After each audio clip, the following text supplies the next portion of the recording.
Hello friends, welcome to Unacademy. This is me doctor Siddharth Arora. And friends, मैंने ये series एक तुम्हारे लिए स्टार्ट की है and this series is gonna be a game changer for all of you जो international relations में किसी भी लेवल तक की आपको प्रिपरेशन करनी है। I think this series will be the one stop destination for all of you. तो आज के बाद हम जब इंटरनेशनल रिलेशंस पढ़ेंगे तो इंटरनेशनल रिलेशंस का हम करेंगे what is called as complete coverage. So my friends, welcome to this entirely new series of complete coverage of international relations. When I say complete, I really mean it, complete. तो मैं जो भी India या फिर bilateral relations या फिर organisation multilateral whatever I will do in international relations will be completely covered. And मैं उस लेवल तक और उस डिटेल तक जाने की इंटेंशन रखता हूं जिसके आगे शायद तुम्हें सोचा भी नहीं जा सकता कि यार इसके आगे क्या पढ़ना है यार, मतलब बस हुआ यार, और what how much. So I intend to finish complete international relations for all of you. और उस पूरे कॉन्टेक्स्ट में इंडिया चाइना रिलेशनशिप्स का पार्ट 1 इज दिस वीडियो। तो आप मतलब अंदाजा लगा सकते हो कि मैं कितने डिटेल में जाने वाला हूं, इन द सेंस कि मैं सिर्फ इंडिया चाइना रिलेशंस का एक वीडियो नहीं बना रहा, मैं इंडिया चाइना रिलेशंस को भी सेवरल पार्ट्स में डिवाइड करूंगा and we will go in and out, completely in and out. चाहे तुम्हें एडिटोरियल्स हो, चाहे अपडेट हो, चाहे फिलॉसफी हो, उससे रिलेटेड अंडरलाइंग डिप्लोमेसी जो भी चल रहा है यार, सब कुछ पढ़ेंगे। So let us enjoy this. और ये फर्स्ट वीडियो है ऑफ इंडिया चाइना रिलेशंस। और इंडिया चाइना रिलेशंस पे मैंने पहले भी वीडियो बनाया हुआ, तो मैं इसको अपडेट बोल रहा हूँ। लेकिन अपडेट का कतई ये मतलब नहीं है कि आपको मैं वो वीडियो देखने को बोल रहा हूँ। We will just sit back, relax, just enjoy and we will do everything which is related to India China relations in this video and the subsequent videos of this part. So तुम्हारी in short summarization में तुम्हारी लग गई lottery in terms of IR international relations. अब तुमको bore headache खत्म, जब तक ये सीरीज खत्म होगी तुम्हें उसके आगे कुछ पढ़ने की जरूरत नहीं पड़ेगी। सो जिस तरह से ज्यादातर लोग पढ़ते वैसे नहीं पढ़ना होता, अब तुम्हें पता चलेगा पढ़ना कैसे होता है आईआर। सो और मजेदार बात यह है कि यूपीएससी सीएससी एग्जामिनेशन में अब इंटरनेशनल रिलेशन पे क्वेश्चन बड़े खतरनाक आते हैं। सो मैंने सोचा यार क्यों टाइम वेस्ट करना, let's start as soon as possible. And we are on Unacademy, the largest online learning platform in India, and it's the best of the best educators from all over India are present on one platform। ये तुम लोग जानते हो। और सबसे interesting कुछ important announcement जो आप लोगों के लिए सब कुछ पता होना बड़ा जरूरी है। दिस इज 24 जुलाई 2022 11 AM पर हमारा है UPSC CSC super combat. This is a super combat जिसमें तुमने 100% पार्टिसिपेट करना चाहिए। टॉप रैंकर्स को अनअकैडमी के नोट्स 2.0 मिल जाएंगे, 150 लाख के एस्पिरेंट्स को अमेजॉन गिफ्ट वाउचर्स मिलेंगे वर्थ 10,000 रुपीज। और क्या चाहिए मतलब। और अपार्ट फ्रॉम दैट तुम्हें जो पीयर ग्रुप का प्रेशर पता चल जाएगा कि कितने लोगों ने कितना परफॉर्म करना है। Everything will be known to you, सिर्फ यूज करना है तुम्हें code Sid like. So this is the UPSC CSC notes 2.0 जो मैंने एक बहुत अच्छा वीडियो बनाया, उसको जब प्लीज देख लीजिए। और एक बार हमने सब एजुकेटर्स ने मिलकर भी उसको लॉन्च किया था। So just look at those notes और देखो कि उसकी क्या एडवांटेजेस है and that will be of great opportunity and great advantage to all of you. So इसको प्लीज अटेंड कीजिए। ये है यूपीएससी सीएससी एश्योर प्रोग्राम। अगर आप 2 साल का परचेज करोगे सब्सक्रिप्शन तो 1 ईयर का एक्सटेंशन मिल जाएगा automatically in case you need it. Sid live code use करना है, SIDLIVE Sid live code use करते ही, ये मेरा रेफरल कोड है, please use this code, you will get these offers. और ऑल्सो अनअकैडमी लोन ऑफर कर रहा है आप सब लोगों के लिए at 0% EMI। So why Unacademy? Because you have the widest choice of educators, flexibility to change your course, unlimited views, dedicated doubt solving sessions, printed comprehensive notes, end-to-end preparation, live mentorship and daily answer writing। जब मैंने Unacademy पे पढ़ाना start किया था तब बहुत लोग बोलते थे पता नहीं क्या होगा, ऑनलाइन कोई रिजल्ट आता है क्या? रिजल्ट आया बेटा, एक बार नहीं आया, कंटिन्यूसली आ रहा है। 170 प्लस टॉपर्स आए हैं 2020 में, 178 से ज्यादा टॉपर्स आए हैं 2021 में। अभी भी तुम्हें इंतजार करोगे। This is pure 24 carat rock solid preparation. Make sure that you take full advantage of it. Don't miss this opportunity. Please ensure that you take a wise decision. You are a wise gang of students. Take a wise decision. Use the code SEDLIVE and join us. So SEDLIVE तो मैं referral code use करना है and join us and we'll be very very happy to teach you. आज का video.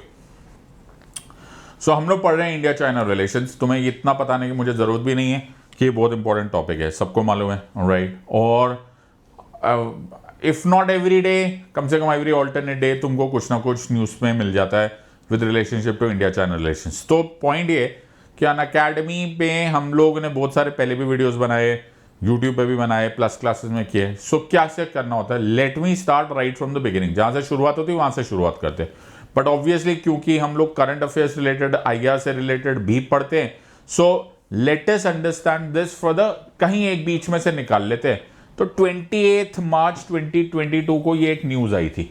Okay, तो ये Indian express की एक न्यूज है जो तुम लोगों को भी मालूम है, ऐसा कुछ बड़ी बात नहीं, लेकिन कहीं ना कहीं से तो कनेक्ट करना है ना, तो we have to just connect the entire thing, तो कहीं से भी कनेक्ट करते हैं। तो दिस इज वांग यी, okay, who is the Chinese minister Delhi. Wang Yi's Delhi visit is a beginning, but repairing India China's ties is a long haul। पता नहीं, मुझे तो ये देख देख के लग रहा है कि कहीं ये मेंस का क्वेश्चन ही ना बन जाए। Wang Yi's Delhi's visit is a beginning, but repairing India China ties is a long haul। Wow, देखा जाए तो ये अपने आप में एक मेंस का क्वेश्चन बन सकता है। और सब ये भी दो पता नोट कर लो। तो अच्छा, दूसरी बात है कि इन वीडियोस को ऐसे टाइम पास करके मत बैठो, ऑलराइट, कि जी तुमने वीडियो देख लिया, तुम्हें कुछ समझ में नहीं आएगा, थोड़ी देर बाद सब कुछ खत्म हो जाएगा, because I will teach you just bit too much. तो तुम एक नोटबुक निकाल लो और नोट्स बना बना के पढ़ो, ठीक है। इसमें बहुत सारे कनेक्शंस होंगे, तुम्हें चक्कर आके गिरने का चांसेस है, इसलिए साथ में कॉफी वॉफी भी रख लो। Start studying diligently. So Wang Yi का दिल्ली विजिट एक बिगिनिंग है, बट अभी तक इंडिया चाइना रिलेशनशिप का रिपेयर होना शायद दूर का मामला है। क्यों, ऐसा कमेंट कर सकते हैं। So let us understand in the context of this article. पुरानी कहानी स्टार्ट करते हैं, ओके। सो स्टोरी बड़ी पुरानी है, ओके। कितनी पुरानी है? अरे बहुत पुरानी कहानी है। तो कहीं से भी तो मुझे स्टार्ट करनी है, तो मैं स्टोरी स्टार्ट कर लेता हूं। सो ऐसे करते, पोस्ट इंडिपेंडेंट या फिर 1970s के फेज से स्टार्ट करते हैं। चलो पोस्ट 1970s के फेज से स्टार्ट करते हैं। सो कुछ कुछ चीजें हमारी इग्नोर करते हुए चलेंगे। वैसे मैं कनेक्ट कर सकता था, ध्यान से सुनना, ठीक है। मैं कनेक्ट कर सकता था एंशियंट से। हाँ सर, बहुत पुराना टाइम भी है सर, हमारा तो बहुत पुराना टाइम। तो हम एंशियंट इंडिया चाइना रिलेशन से भी पढ़ सकते थे, मैंने छोड़ दिया, चलो ठीक है। फिर मैं सून आफ्टर इंडिपेंडेंस के टाइम भी पढ़ सकता था। सून आफ्टर इंडिपेंडेंस, हाँ सर, वहाँ से भी पढ़ सकते थे। नहीं, मैं वहाँ से नहीं पढ़ रहा हूँ, मेरी मर्जी। अच्छा, वेरी गुड। फिर कहाँ से पढ़ोगे? तो इंडिपेंडेंस से भी नहीं पढ़ रहे। अरे ऐसे करते हैं, 1962 साइनो इंडियन वॉर से पढ़ लेते ना। यहाँ से तो मैं बिल्कुल ही नहीं स्टार्ट करा, क्यों, मेरा दिल दुखता है, मैं नहीं पढ़ा रहा यहाँ से, तो यहाँ से नहीं पढ़ाऊंगा।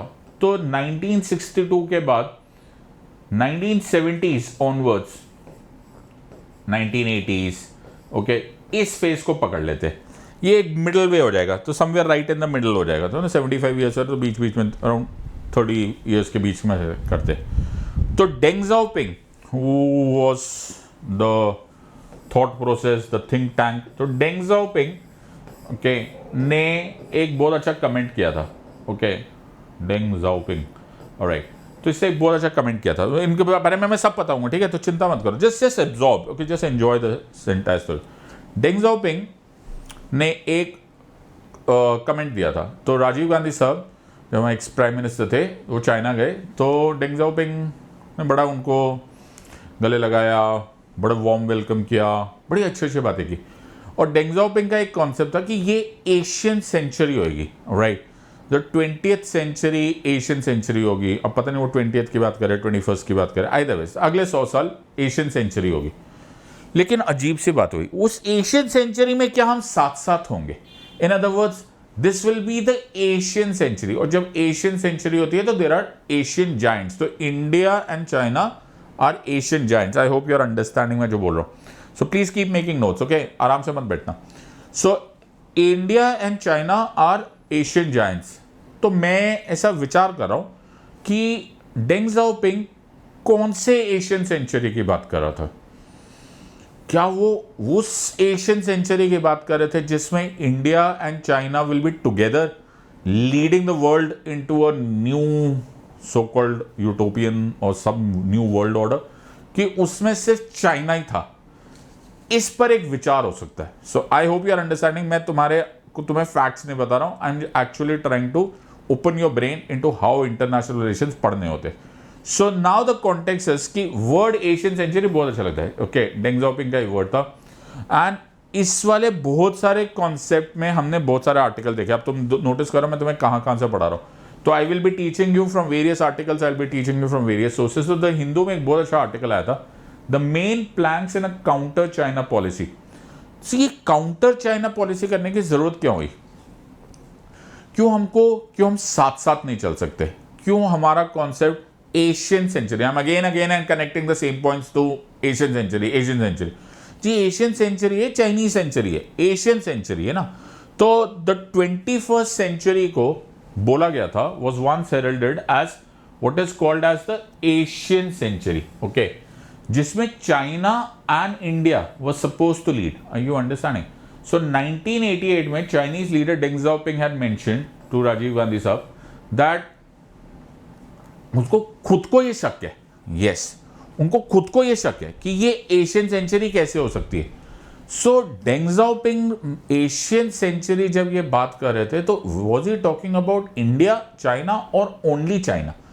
एंड इनफैक्ट डेंग ज़ाओपिंग का खुद का कॉन्सेप्ट ये था कि no, okay, it may be only China. In other words that if so Deng has been for the 21st, the two Asian giants have been more at loggerheads than anything else.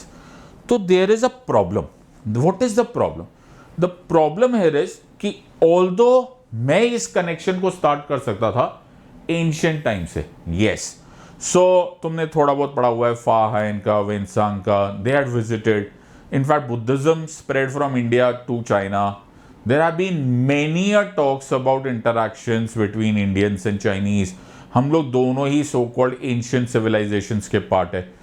But when they say about the word ancient Asian century, when they say about Asian century, then is it China or is it India?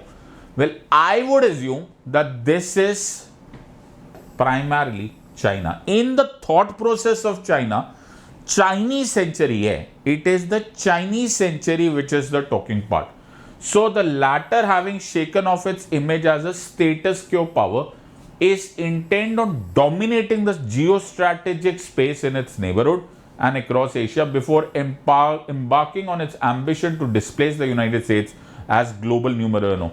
Instead of reinforcing economic relationships in the region, China has been intent on transforming the Asian regions on its own image and simultaneously seeking to become a continental and maritime power. जब तुम IR के answer लिखते हो तो तुमको underlying foundation समझ में आनी चाहिए कि बात किस बात की हो रही. हम लोग दोनों ही साथ में थे. हमारे अरे बाबा ऐसा थोड़ा ना, हम भी एम्पायर्स थे, okay, the biggest of empires India में था. और चाइना भी क्लेम करता जी हमारे पास भी बिगेस्ट ऑफ एम्पायर्स थे. ग्रेट.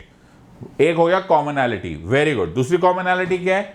दूसरी कॉमनैलिटी ये है कि एशिया में कलोनियलिज्म के हम दोनों ही विक्टिम्स रहे. हाँ, इनफैक्ट कलोनियलिज्म से हमें भी उतना ही नुकसान हुआ जितना चाइना को हुआ. एंड इसीलिए अगर हम 1940s के बाद, चलो हमारे तो इंडिपेंडेंस थी, उनका कल्चरल रेवोल्यूशन हुआ, and both of us could have inherited or started together. दोनों की कुछ प्रॉब्लम्स कॉमन थी. Poverty being one, population being another, large countries another. हमारी सब कुछ कॉमन है. लेकिन चाइना उस मिडिल किंगडम के सपने को देखता है. जब चाइना मिडिल किंगडम था, China aspires to make a middle kingdom, और ये उनकी एक्सपेंशनिस्ट पॉलिसी का पार्ट हो गया है. क्या मैंने बोला? Expansionist policy. सो चाइना अपने लिए मिडिल किंगडम के सपने करता है जिसको वो एक्सपेंशनिस्ट पॉलिसी से यूज करता है. Fair enough. तो ये जो एक्सपेंशनिस्ट पॉलिसी है, क्या इसमें इंडिया की पॉलिसी मैच करती है? इंडिया की क्या पॉलिसी है? इंडिया की policy is peaceful coexistence. So हमारी policy is peaceful coexistence और चाइना की policy is an expansionist policy. China अपने आप को स्टेटस क्यो पावर ना मानकर it wants to increase in power. ये मान के ही नहीं चलता कि यहां पर इंडिया के साथ या फॉर दैट मैटर नेबर्स के साथ ये लोग शेयर कर लेंगे economic space. They want to expand. They want to become world number 1. They want to be compared to United States of America. They don't think that India and China are supposed to be together in this Asian century. तो डेंग जाओपिंग ने तो ये बात राजीव गांधी साहब को, हमारे ex prime minister साहब को कुछ वर्ड्स में बोली दी थी. तो क्या जो स्कॉलर्स एशियन सेंचुरी की बात कर रहे हैं, are they discounting on this fact that actually China की खुद की definition with regards to Asian century is very different from what we think it is. So जब तक हम इस बात को नहीं समझेंगे, हम ये काउंटर चाइना पॉलिसी नहीं समझ पाएंगे. और इसी को बोलते हैं the deviation from idealism. Idealism क्या होता है भाई? जिस तरह से मैं दुनिया को देख रहा हूं वैसे ही दुनिया मुझे देख रही है. सो इंटरनेशनल रिलेशन में कुछ ज्यादा फर्क नहीं होता. जैसे हमारा एक दूसरे के साथ इंटरैक्शन होता है वैसे ही कंट्रीज का इंटरैक्शन होता है. India however should now come out of the world of idealism, जिसमें यह सोचा गया क्योंकि मैं, that is India, peaceful coexistence की बात कर रहा है, तो चाइना भी यही सोच रहा होगा, may not be. So may not be. And जब तक हम इस कॉन्टेक्स्ट को डिस्काउंट नहीं करेंगे, ये काउंटर चाइना पॉलिसी हमारी गलत होगी. Trying to make sense of Beijing's action is critical and India must use the subtler tools of power available to it. So the point here is कि जरूरी नहीं है कि हम मिलिट्री ही जवाब दें. There are many other methods जो हम इन क्लासेस में देखेंगे कि व्हाट कैन इंडिया यूज. तो समझने की कोशिश करो. आईआर कभी नहीं समझा जा सकता on the basis of 1 2 3 4 5 1 2 3 4 5. No. तो यहां पर ये नहीं क्वेश्चन पूछा जाएगा कि डेंग जाओपिंग कौन था, या फिर हम लोग कब गए थे, या क्या था. यहां पर पूछा जाएगा what does this mean, what is the meaning of dominating the geostrategic space, what does this mean to become global numero uno, what is expansionism, what is peaceful coexistence. तो जब तक तुम्हें सब्जेक्ट इस लेवल पर नहीं समझ में आने लगेगा, तुम अननेसेसरली टाइम वेस्ट कर रहे हो. सो the point here is, two sets of parallel national narratives हुए, एक दूसरे से अलग है. ओके, कुछ चीजों में हमारा कॉमनैलिटी है. The most salient features of China-India relationships emphasize the mainstream media and the history of. Number one, हमने खुद बोला है कि हमारे पास भी पोस्ट कॉलोनियल प्रॉब्लम थी जैसे तुम्हारे पास पोस्ट कॉलोनियल प्रॉब्लम थी. हमारे भी हेडेक वैसे ही थी जैसे तुम्हारी हेडेक थी. सो द पॉइंट हियर इज कि कहीं ना कहीं हमारे बीच में कॉमनैलिटीज है, लेकिन बहुत जगह हमारे बीच में डिफरेंसेस हो गए.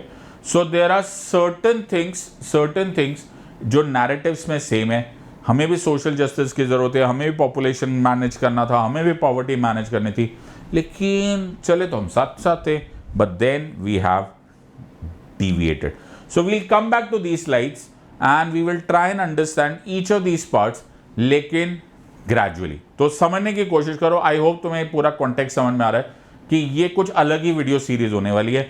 ये वीडियो सीरीज ऐसी नहीं है कि जिसमें मैंने टच एंड गो करना है. मैंने वर्ड यूज किया था कंप्लीट कवरेज. कंप्लीट कवरेज का मतलब होता है complete coverage. So I will finish off the entire thing. अगर तुमने इन वीडियोस को ध्यान से देख लिया तो फिर तुम्हें आईआर कहीं और से पढ़ने की जरूरत नहीं पड़ेगी. सो हिस्टोरिकल पर्सपेक्टिव्स में हमें दो कॉन्ट्रेरियन स्कूल ऑफ थॉट्स को पढ़ना पड़ेगा. One of course is Mao Tse tung, okay, and the second one is हमारा concept of Nehruvian Gandhian policies. So मैंने तुम्हें यही बात बताने की कोशिश की कि हर कंट्री का एक अंडरलाइंग थॉट प्रोसेस होता है. Every country has an underlying thought process. So when we say an underlying thought process, हमारा thought process comes from Gandhian philosophies. हमारा thought process comes from Nehruvian, in fact the post independent period of Nehruvian policy.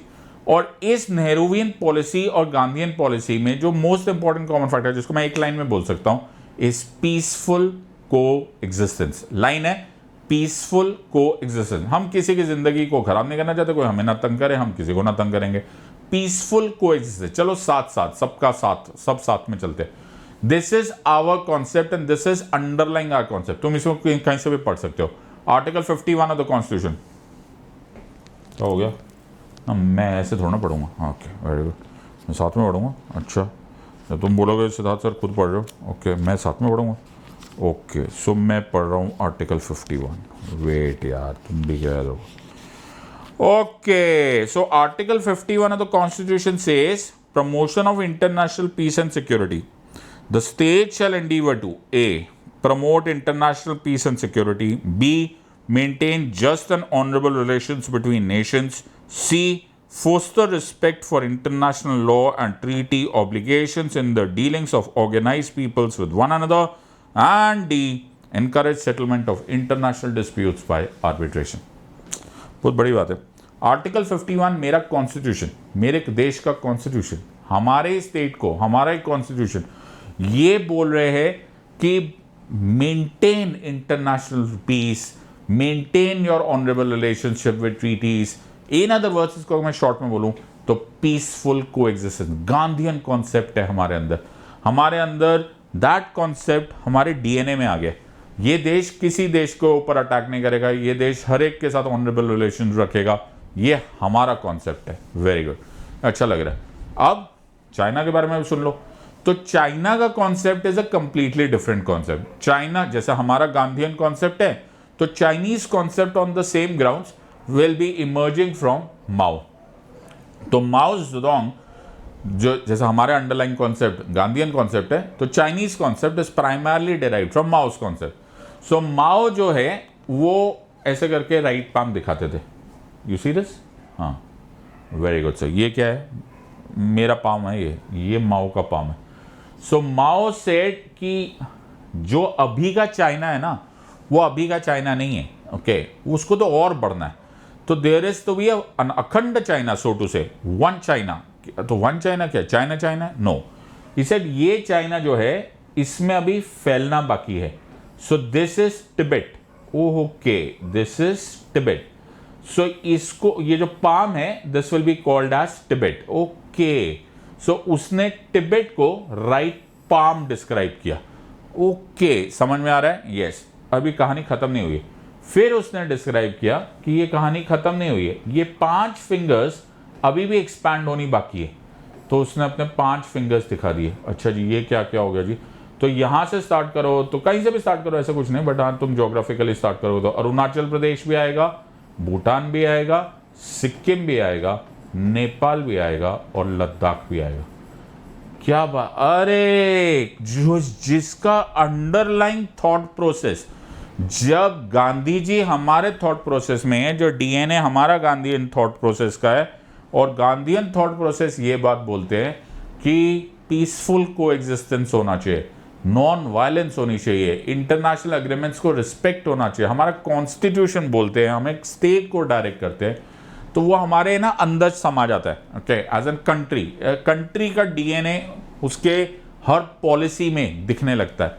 और माओ Zedong साहब इस अपने देश के लिए खुद ही बोले कि भाई तू क्या कर रहा है, अभी तो तूने एक्सपैंड होना बाकी है, अभी चाइना को एक्सपैंड होना बाकी है. ये राइट पाम रखो, और तिब्बत, फिर लद्दाख, नेपाल, सिक्किम, भूटान एंड अरुणाचल प्रदेश अभी तो बहुत दूर तक फैलाना है.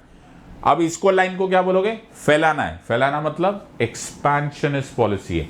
So China is showing what is called as expansionist policy, vis or rather compared to, as opposed to that, India is believing on peaceful coexistence. ये जब दो कंट्रीज के कंप्लीटली डिफरेंट फिलोसफीज है, कंप्लीटली डिफरेंट थॉट प्रोसेसेस है, completely different DNA है, भाई conflict तो होगा ही होगा. सो जब मैं एक बार क्वेश्चन, अब देखो मैं पीछे पड़ जाऊंगा तुम्हारे, बार मैं जब ये क्वेश्चन पूछता हूं कि जब मैं बोल रहा हूं एशियन सेंचुरी, और जब मैं एशियन सेंचुरी की बात कर रहा हूं, तो जब दोनों कंट्रीज ही अलग अलग डाइवर्जेंट थॉट प्रोसेस में है, don't you think there is going to be a very high chance of conflict. So this is one of the reasons कि हमारे बीच में हिस्टोरिकल पर्सपेक्टिव्स में बहुत जगह कन्वर्जेंट चीजें, जैसे कॉलोनियल, हम भी विक्टिम्स वो भी विक्टिम्स, एक टाइम पे हम भी एम्पायर्स वो भी empires, education, talent, studies, books, religion, बहुत सारी चीज़ें कॉमन, बहुत सारी चीज़ें common, large country, large population, बहुत सारी चीज़ें कॉमन, लेकिन अंडरलाइन फिलोसफीज डिफरेंट. वो एशियन सेंचुरी में इंडिया एंड चाइना नहीं मानते, वो एक्सपेंशनिस्ट मानते हैं, हम लोग पीसफुल कोएग्जिस्टेंस मानते हैं। तो जब इस तरह का कॉन्फ्लिक्ट होगा, there is bound to be a situation. So changing China है। चेंजिंग चाइना मतलब एक ये भी जमाना था, तो ये हिंदुस्तान टाइम्स में एक फोटोग्राफ आया था, ये वही मीटिंग की बात कर रहा हूँ जब मैं डेंग ज़ाओपिंग को, श्री राजीव गांधी साहब हमारे एक्स प्राइम मिनिस्टर, 1989 में इनकी मीटिंग हुई थी जब राजीव गांधी जी चाइना विजिट कर रहे थे। बड़ी ही गर्मजोशी से मुलाकात की गई। The idea was to thaw or other to change the situation जो इंडिया और चाइना के बीच में हुई थी पोस्ट 62 वॉर। इनफैक्ट मैं इसको भी बहुत डिटेल में हम लोग करेंगे। 62 के बाद 67 में भी नाथुला में देयर वॉज अ कॉन्फ्लिक्ट, और फिर बहुत टाइम तक था भी गड़बड़, फिर भी नहीं था, there was no bullet shot, but फिर भी there was tension in the air. और हम कहीं ना कहीं ये चाह रहे थे कि ये सारा मैटर सेटल हो जाए। So when Deng Xiaoping and Rajiv Gandhi साहब की ये मीटिंग हुई तो हमें ऐसा उम्मीद हुआ कि थिंग्स विल चेंज, लेकिन नॉट नेसेसरली ये थिंग्स चेंज हुआ। In fact China has change. So diplomacy में बोला कैसे जाता है, चेंजिंग चाइना से पहले तुम्हें पता होना चाहिए डिप्लोमेसी में बोला कैसे जाता है। डिप्लोमेसी में हमेशा बड़ी तहजीब रखी जाती है। तो तुम में से जो इंडियन फॉरेन सर्विस ऑफिसर्स बनने वाले, तुमको डिप्लोमेसी सिखाई जाएगी। तो डिप्लोमेसी में बड़े अदब और अधिकार से बोला जाता है, बहुत अच्छे वर्ड्स यूज़ किए जाते हैं, चॉइस वर्ड्स यूज़ किए जाते हैं। उसमें तू तड़ाक का सो कॉल्ड जोन नहीं होता, उसमें धमकियाँ नहीं होती, होनी भी नहीं चाहिए ऑब्वियसली। डिप्लोमेसी में तो ऐसी बातें करनी भी नहीं चाहिए। आई एब्सोल्युटली एग्री कि ये शायद तुम्हें समझ में आ गया कि डिप्लोमेसी में इस तरह की बातें नहीं की जानी चाहिए। और डिप्लोमेसी में जितना हो सके एक कंट्री दूसरे कंट्री को रिस्पेक्ट देती है, एक ऑर्गेनाइजेशन दूसरे कंट्री को रिस्पेक्ट देती है। और अगर सो कॉल्ड बोला भी जाता है तो वो थोड़ा सा घुमा के बोला जाता है। अब तुम्हें लग रहा होगा मैं तुम्हें डिप्लोमेसी के बारे में क्यों बता रहा हूँ, क्योंकि मैं तुम्हें इंटरनेशनल रिलेशंस बता रहा हूँ। तो डिप्लोमेसी में, इंटरनेशनल रिलेशन में एक अचानक चेंज हुआ। जैसे जैसे चाइना धीरे धीरे प्रोग्रेस करता रहा, ओके, चाइना में अचानक कुछ चेंज हुआ। मैं तुम्हें ये समझाने की कोशिश करता हूँ। So let me explain this to you in a different way. So 1970s, मैंने तुम्हें बोला था मैं अपनी स्टोरी बीच में कहीं से स्टार्ट करूंगा, तो 1970s की बात कर रहा हूँ। सो ये वर्ड तुम्हें चाइनीज आती है? नहीं आती, आनी भी नहीं चाहिए। यहाँ से पढ़ लो, ताओ गुआंग यांग हुई। अच्छा, आज चाइनीज तुम्हारा बताओ, चाइनीज का चल रहा है, बताओ, हद हो गई। तुम्हें मैं चाइनीज पढ़ा रहा हूँ, ओके। ताओ गुआंग यांग हुई, ये ताओ गुआंग यांग हुई क्या का मतलब क्या होता है? देखो तुम्हें तो चाइनीज इतनी आती नहीं, मेरे को भी थोड़ी थोड़ी आती है, तो मैं बताता हूँ। ताओ गुआंग यांग हुई का मतलब होता है कि जब तक तुम्हारा समय ठीक ना हो ना बिल्कुल, तो थोड़ा लो प्रोफाइल मेंटेन करके रखो, तो हवा में मत उड़ो। सो 1970s में, 70s एंड ऑफ 70s में चाइना ने अपनी सो कॉल्ड ग्लोबलाइजेशन करनी स्टार्ट कर दी, जिसको हम लोग जैसा हमारी लैंग्वेज में एलपीजी बजट बोलते हैं, okay, liberalisation and globalisation and privatisation. वो प्रोसेस जो हमने 1991 ऑनवर्ड्स किया, वो चाइना ने 70s के एंड में करना स्टार्ट किया। तो उनकी इकोनॉमिक ग्रोथ हमसे 15 साल पहले से स्टार्ट हो गई और काफ़ी जोर शोर में स्टार्ट हो गई। लेकिन डेंग ज़ाओपिंग, तो तुम बार बार नोटिस करो, यहाँ पर हम डेंग ज़ाओपिंग की बार बार कर रहे थे। तो ये बहुत अच्छी बुक है, पढ़ लेना तो पढ़ लेना, माइकल डेलन की बुक है, the man who made China. तो बुक को देख लेना, अभी मत पढ़ना स्टार्ट करना, बाद में जब तुम IAS ऑफिसर बन जाओगे या ब्यूरोक्रेट्स बन जाओगे तब पढ़ना, अभी फुर्सत नहीं है तुम्हारे पास। सो डेंग ज़ाओपिंग का एक थॉट प्रोसेस था, वो बोलता था ताओ गुआंग यांग हुई। तो ताओ गुआंग यांग हुई का मतलब कि अभी देखो तुम्हारे ना दिन ठीक ठाक होने स्टार्ट हुए। वो अपने आप को बोला, मतलब अपनी कंट्री को बोला कि अभी ना तुम्हारे दिन थोड़े से बेटर हो रहे, अभी ना शांति से बैठे रहो, ज़्यादा शोर शराबा मत करो, just make sure that you observe कि धीरे धीरे धीरे, कीप अ लो प्रोफाइल। तो इसको क्या लिखते हैं? Keep a low profile and wide your time, alright. तो उनका ये कॉन्सेप्ट था कि अभी चुपचाप बैठो, धीरे धीरे पैसे कमा लो, पावर बनाओ, पावर जनरेट करो। तो हमारे यहाँ तो पावर जनरेट होने लगे, मतलब चाइना में तो पावर जनरेट हो रही है, इकोनॉमिक ग्रोथ हो रहा है, मिलिट्री ग्रोथ हो रही है, और ज़्यादा स्टेबिलिटी हो रही है। लेकिन इन लोगों ने किसी को सांस भी नहीं लेने दिया। बाय द टाइम 2008 हुआ, मतलब 30 ईयर्स हो गए, तो ये डेंग का ज़माना हो गया बाय बाय, ओके। तो डेंग ज़ाओपिंग का ज़माना हो गया बाय बाय, और उसकी जगह आ गए द नया फिलॉसफी, जी जिनपिंग। ओह, तो ये जी जिनपिंग साहब ने एक परमानेंट शिफ्ट करने की कोशिश की। तो ये कुंफू पांडा का एक छोटा सा कार्टून दिखा दिया उन्होंने। So what was this? Xi Jinping ने एक परमानेंट शिफ्ट कर दिया बोला जी जितनी पावर जनरेट होनी थी वो जनरेट हो चुकी, अब हमें इस चीज़ का कोई इंतज़ार नहीं। और ये मैंने अलग अलग न्यूज़पेपर्स में से लिया है, ओके, तो ये कुछ इंटरनेशनल न्यूज़पेपर्स है, तो इसमें लिखा है चाइना ना अब अलग ही भाषा बोलने लग गया। चाइना में अचानक कॉन्फिडेंस आ गया। कॉन्फिडेंस कहाँ से आ गया? 30 साल, 30 years they have accumulated lots and lots of wealth.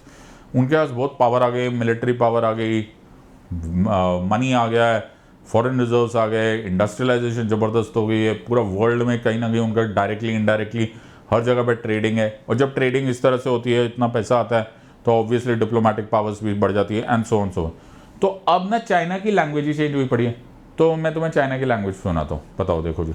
तो ये तो मैंने डिप्लोमेट में से लिया है, तो रुको, सो ये मैंने डिप्लोमेट में से लिया है, तो इसका लैंग्वेज सुनो, ओके। बड़े बड़े खतरनाक लैंग्वेज का प्रयोग है। So recently the Chinese foreign ministry has taken N increasingly Strident tone against the United states, Australia and other countries. इसमें ना बड़ी खतरनाक भाषा का प्रयोग किया गया, प्रैक्टिकली धमकियां दी जा रही है, राइट। और इसी प्रैक्टिकल धमकी को, जो कि आमतौर पर डिप्लोमेटिक भाषा में नहीं यूज किया जाता, उसको बोला जाता है वुल्फ वॉरियर डिप्लोमेसी। इसमें एक बड़ा शार्प टोन होता है, उस होता है ना थोड़ा सा जरूरत से ज्यादा arrogance, you know, that is showing off. और ये सिर्फ यूएस के खिलाफ नहीं जा रहा, तो मैं बहुत सारी जगह पे देखा, तो मैं तो यहाँ पे दिखा देता हूँ। So amongst the first of Chinese envoys to hit his boss was the ambassador to Sweden, and he says, and I quote, the Chinese government absolutely cannot allow any country, organization or person to harm China's national interest. Of course we must take countermeasures. यार ये तो मतलब ऐसे तो मतलब हम लोग रास्ते पे भी नहीं ऐसा मतलब धमकियां देते। सो ये जो चाइना है, China has become petulant, China has become belligerent, China is in the mode of showing off कि अब वो डेंग ज़ाओपिंग का ताओ क्वांग यांग हुई वाला जमाना चला गया। अब हमको शो ऑफ करना हमारा हक है, हमें शो ऑफ करना तो हम कर भी देंगे, सो हम नहीं डरते। सो दिस इज जो the world can ill afford these things. क्यों? अब देखो पढ़ना कैसे होता है जी। चाइना को तुम जो मर्जी बोलोगे, it is an economic and military huge power, super power ना भी बोलो तो इट्स अ ह्यूज पावर। मैं नहीं चाहता यार वर्ल्ड ऑर्डर में कोई भी कंट्री जो उसके पास इतने रिसोर्सेज है वो ऐसी भाषाएं ना यूज़ करे तो अच्छा होता है, बिकॉज वर्ल्ड का एक ऑर्डर है, देयर इज़ अ मेथड, एक डिप्लोमेटिक चैनल से एक तरीका है बात करने का। अगर ऐसा नहीं होगा तो there is always a threat, there is always a chance of destabilisation of the world order, जो हमको अच्छा नहीं लग रहा, बिल्कुल रिस्की है, बहुत अच्छी बात नहीं। So this is what we are coming. और जो तुम्हें ये वुल्फ वॉरियर तुम्हें नोटिस करा कि तुम्हें वुल्फ वॉरियर समझ में आता है, तो तुमने कभी हॉलीवुड मूवी देखी है? इससे मैं तुम्हें कुछ और भी कनेक्ट करूंगा, क्योंकि हमारे ये सीरीज तो लंबी चौड़ी जाएगी ना, तो मैं तुम्हें बता दूंगा। तो एक चैप्टर आएगा जिसमें आएगा अमेरिकास हेजेमनी, वो भी आएगा, वो भी मैं पढ़ाऊंगा तुमको।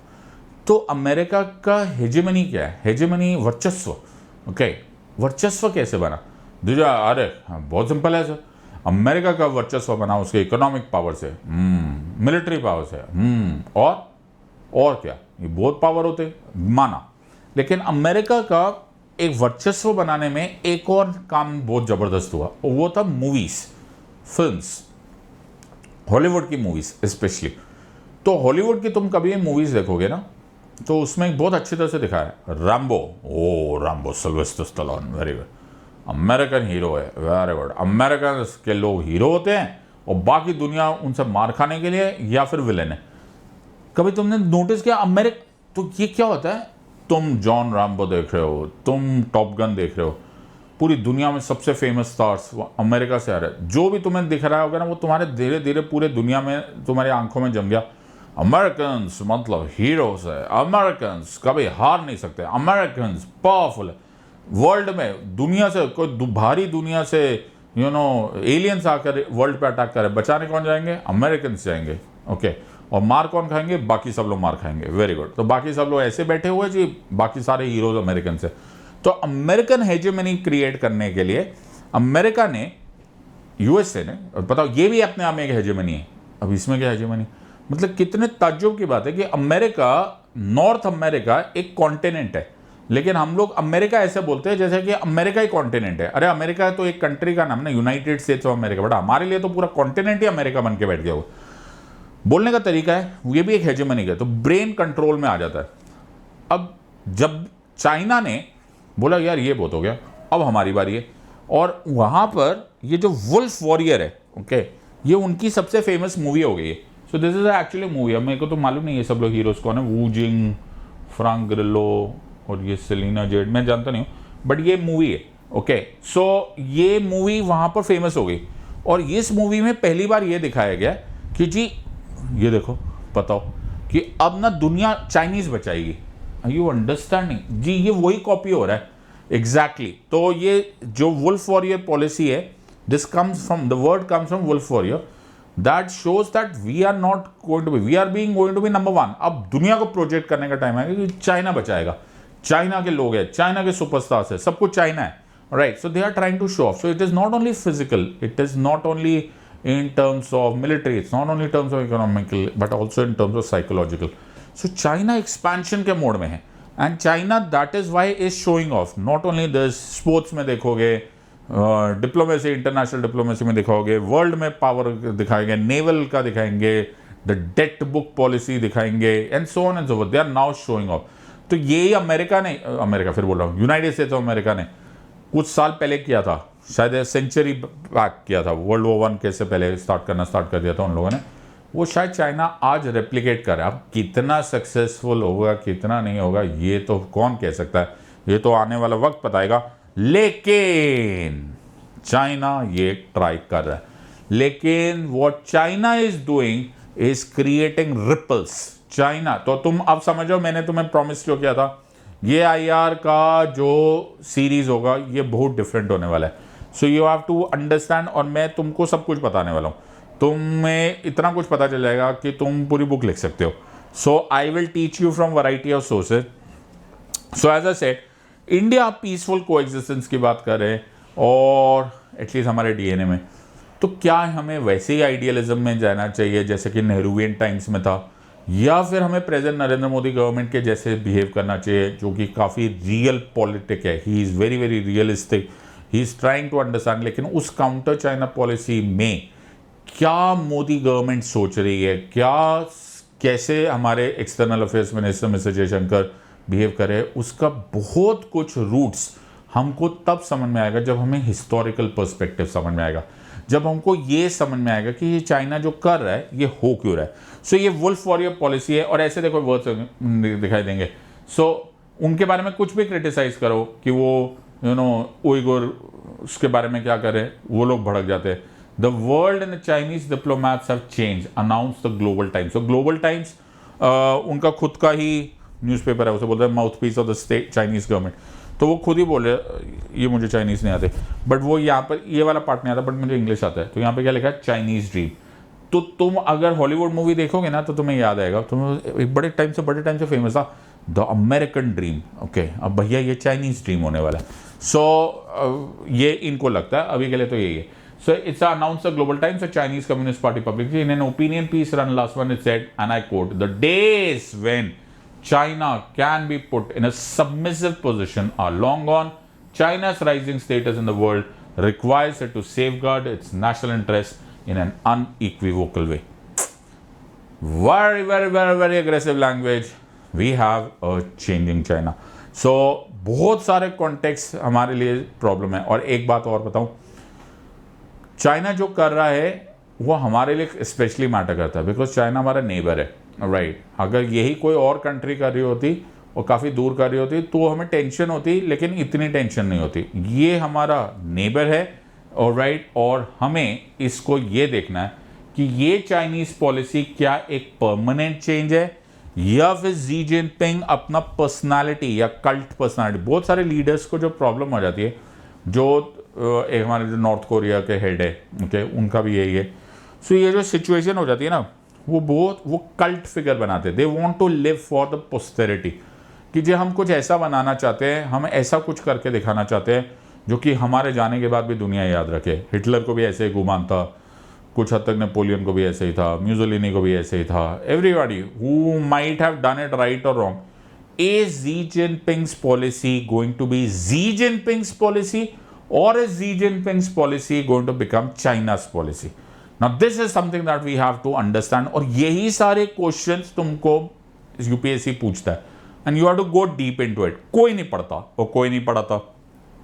आई don't want you to do that कि ऊपर से फैक्ट बता जी कौन था जी, चाइना था, चाइना की कैपिटल कौन थी, बीजिंग, बीजिंग की कैपिटल क्या है, ये ऐसे तोड़ना पड़ना होता है. You have to understand, is it the country's philosophy, is it communist party of China's policy as of today, or has China permanently changed? Is wolf warrior policy here to stay, or is wolf warrior policy something that is only a temporary structure? So अगर हमने ये नहीं पढ़ा और तो हमको ऐसे language समझ में आने लग जाएगी. तो ये 12 मई 2021 का एक आर्टिकल है, और देखो अब तुम नोटिस करो तो अब तो तुम्हें ये लगने लग गया होगा कि तुम्हें तो कहीं से पढ़ने की जरूरत ही पड़ेगी. तो China may have warned Bangladesh against joining Quad. So मतलब आप किसी कंट्री को धमकी दे सकते हो, हाँ जी, कि ज्वाइन मत करना जी गलती से. सो अगर आप इस तरह की लैंग्वेज यूज कर रहे हो, I am sure that you will understand that China is showing wolf warrior policy. तो ऐसा नहीं है कि वो सिर्फ इंडिया के लिए, ऐसा नहीं है वो कि श्रीलंका के लिए या फॉर दैट मैटर यूएस के लिए या स्वीडन के लिए या किसी के लिए या ऑस्ट्रेलिया के लिए जिनके साथ बहुत मेजर कॉन्फ्लिक्ट्स हो रहे थे. तो हमने अपने प्रोटेक्शन के लिए क्वाड किया. आपको मैं ऐसे बहुत सारे आर्टिकल्स दिखाऊंगा जिसमें ये बात बताया गया कि चाइना बोला don't come under western people are misusing you, we are warning you, don't create Asian NATO. ये सारी लैंग्वेजेस जो है ये चाइना के.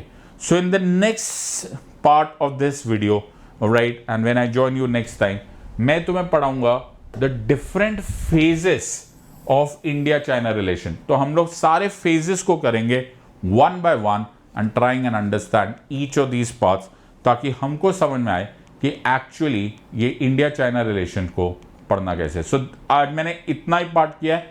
आई होप तुमको ये सारा का सारा एस्पेक्ट समझ में आ गया होगा. मेक श्योर आप ये नोट्स बनाइए and we will do this very often so that आपकी कंटिन्यूएशन बने रहे. So I hope you have enjoyed this part. In the words of Unacademy, let's crack it. Until next time, God bless, thank you, and Jai Hind.